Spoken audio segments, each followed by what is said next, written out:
Você já ouviu falar de uma menina de 13 anos que venceu uma guerra?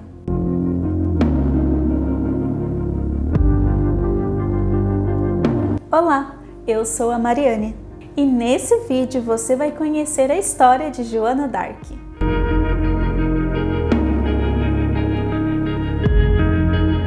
Joana d'Arc nasceu na França em 1412, mas antes disso, em 1337, começou uma guerra que ainda estava acontecendo quando a pequena Joana nasceu. Uma guerra entre a Inglaterra e a França.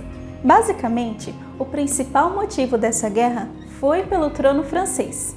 Isso porque os casamentos antigamente eram mais do que a união de duas pessoas, mas principalmente um acordo entre famílias. Ainda mais se essas famílias forem poderosas e da monarquia.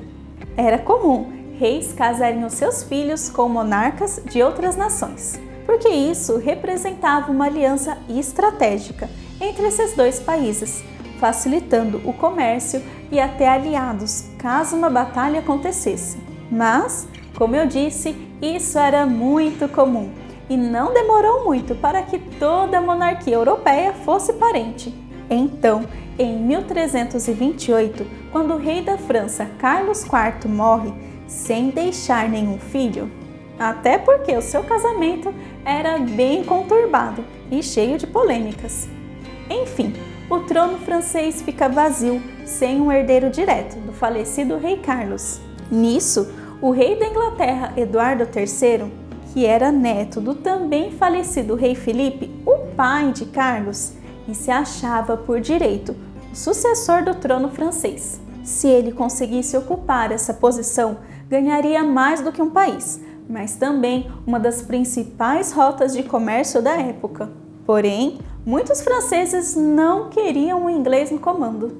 Sem falar que existiam outros na linha de sucessão do trono, como por exemplo a Joana II, sobrinha do rei Carlos. E é nesse contexto, então, que se inicia a Guerra dos 100 Anos, que apesar de ter esse nome, ela é composta por batalhas entre essas duas nações ao longo dos 100 anos. Essas batalhas podem ser divididas em 4 partes.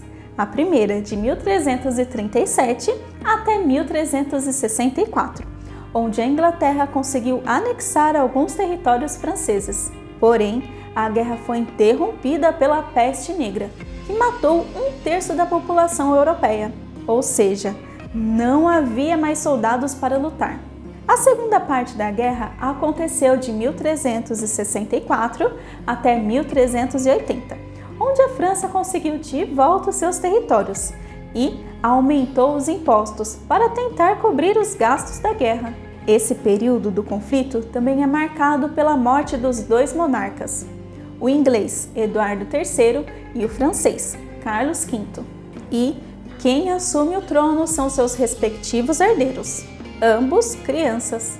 Com isso, temos a terceira parte do conflito, que se resume a revoltas internas nos países, principalmente por causa dos tronos ocupados por crianças, enquanto uma nação tentava invadir a outra sorrateiramente. Enfim, chegamos onde queríamos, a quarta e última parte da batalha, onde começa e termina a história da personagem histórica que queremos estudar. Mas antes de eu te apresentar esse ícone histórico, eu não posso te deixar de lembrar de se inscrever no canal. É tão rapidinho, é só clicar nesse botão vermelho aqui embaixo. Eu garanto que você não vai se arrepender, porque aqui, além de curiosidades históricas, você também vai ver os principais temas sobre história que caem nos principais vestibulares. Joana d'Arc era uma jovem camponesa comum.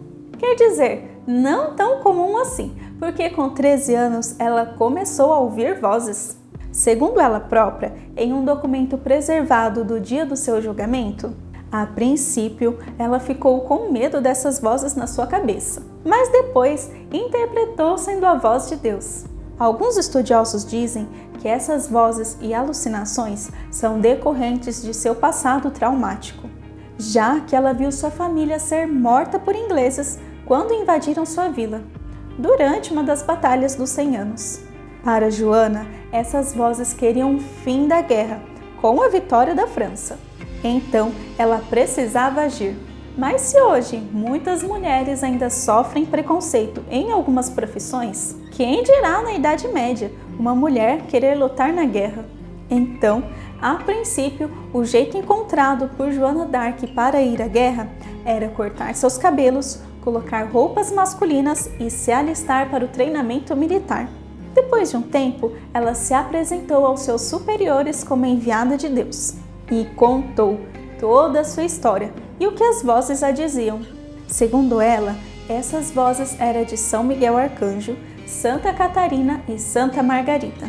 Apesar de para nós parecer meio surpreendente que ela tenha sido ouvida, devemos lembrar que naquela época a Europa era extremamente católica. E, para um exército que perdia a maioria das batalhas, quando viram que tinha vitória quando Joana estava junto, isso aumentou demais a moral dos soldados, que realmente acreditavam no propósito divino da guerra, dando a eles mais ânimo para lutar.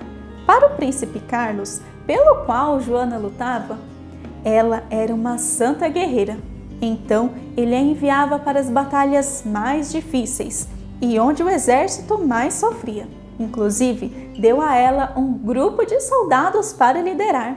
O triunfo maior foi em 23 de fevereiro de 1429, quando Joana e seu pequeno grupo de soldados cavalgam até o castelo de Chinon para tirar o príncipe Carlos do exílio e escoltá-lo até a coroação para que ele ocupasse o trono francês. Essa não seria uma tarefa fácil, porque no meio do trajeto teriam que passar por uma vila inglesa, onde já sabiam que havia muitos soldados. Então, antes de partirem, Joana envia aos soldados ingleses uma carta, ordenando que eles se retirassem para sua passagem, já que ela era enviada de Deus e não deveria ser interrompida em seu propósito. Só um parênteses aqui para uma curiosidade histórica. Lembra que Joana d'Arc, antes de fazer parte do exército, era uma camponesa? Então, provavelmente essa carta foi ditada e não escrita pela própria Joana, que deveria ser analfabeta. Enfim, os ingleses acharam foi graça da petulância da menina e se prepararam para atacar e matar ela e Carlos, que estaria junto. Mas, quando viram Joana e a sua cavalaria se aproximar, ficaram temerosos, já que não pareciam soldados marchando, mas sim uma procissão religiosa. E adivinha? Sim, Joana d'Arc e seus soldados venceram os ingleses. Apesar de ter sido ferida durante a batalha, ela não desistiu de cumprir o seu objetivo. E durante a coroação do rei, ela se ajoelhou em agradecimento por cumprir sua missão. Seria um ótimo fim para a história, né? Mas esse não é o fim. Infelizmente, o problema da jovem guerreira nem foram os ingleses, mas sim os próprios franceses, da qual Joana havia arriscado a vida para lutar a favor. Lembra que antes eu disse que durante a terceira fase da Guerra dos 100 Anos, havia começado diversas guerras civis? E grupos haviam se formado, cada um apoiando um sucessor diferente para o trono? Então, esses grupos ainda existiam. E não bastavam lutar contra os ingleses, eles também lutavam entre si. E quando Joana d'Arc lutou a favor do príncipe Carlos, porque, segundo as suas visões, ele era quem deveria ocupar o trono, irritou o grupo de apoiadores de Henrique VI. E agora, rei, Carlos via que a presença de Joana não seria bom para sua imagem, já que ele queria conquistar esses outros grupos. Então, ele começa a enviar a jovem para batalhas quase impossíveis contra os seus principais rivais, cada vez com menos soldados e menos recursos, até que a menina foi capturada pelos seus conterrâneos. E é claro que Carlos não moveu um dedo para tentar libertar a sua heroína. Então, o fim da história da menina, que acabou com uma guerra que durou mais de 100 anos, foi triste e trágica. Ela foi acusada de heresia. A condenação seria fogueira, que na época era vista pelos religiosos como a única forma de purificar o seu espírito. Então, no meio de uma praça pública, uma jovem guerreira de cabelos curtos fez todos chorarem ao gritar Jesus enquanto era queimada. A Igreja Católica só canonizou Joana d'Arc quase no fim da Primeira Guerra Mundial, em 1920, mais de 500 anos depois da sua morte. Inclusive, durante a Primeira Guerra Mundial, soldados carregavam a imagem de Joana como proteção. E muitas marchas feministas na Inglaterra também usavam a sua imagem de inspiração. E você, gostou de conhecer a história de Joana d'Arc? Então não se esqueça de curtir e compartilhar esse vídeo com seus amigos. E eu te vejo na próxima. Tchau!